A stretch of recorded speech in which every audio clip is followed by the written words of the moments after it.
కృష్ణా జిల్లా మోపిదేవి ప్రధాన కూడలిలో సీఎం చంద్రబాబు చిత్రపటానికి ఆటో వాలాలు పాలాభిషేకం చేశారు. ఎన్నికల ముందు సీఎం చంద్రబాబు మాట ఇవ్వకపోయినా ఆటో వాహనదారులకు వాహనమిత్ర పేరుతో నగదు చెల్లించడంపై హర్షం వ్యక్తం చేశారు. ఈ సందర్భంగా టీడీపీ సీనియర్ నాయకులు నడకుదూటి జనార్దన్ రావు, రావి నాగేశ్వరరావు చంద్రబాబు చిత్రపటానికి ఆటో డ్రైవర్లతో కలిసి పాలాభిషేకం నిర్వహించారు. ఈ కార్యక్రమంలో పార్టీ నాయకులు రావి రత్నగిరి, వేములపల్లి రవిచంద్ర, పుష్పాల, యేసు, నాదెండ్ల, శరత్ చంద్రబాబు తదితరులు పాల్గొన్నారు.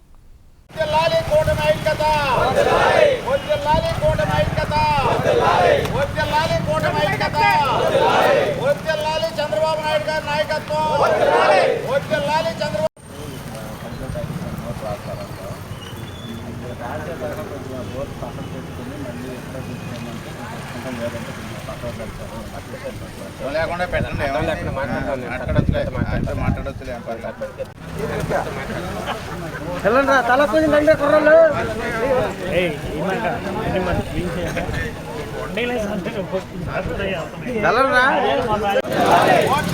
పవన్ కళ్యాణ్ గారి నాయకత్వం, పవన్ కళ్యాణ్ గారి నాయకత్వం, లోకేష్ గారి నాయకత్వం, లోకేష్ గారి నాయకత్వం, కూటమి ఐక్యత, కూటమి ఐక్యత, కూటమి ఐక్యత.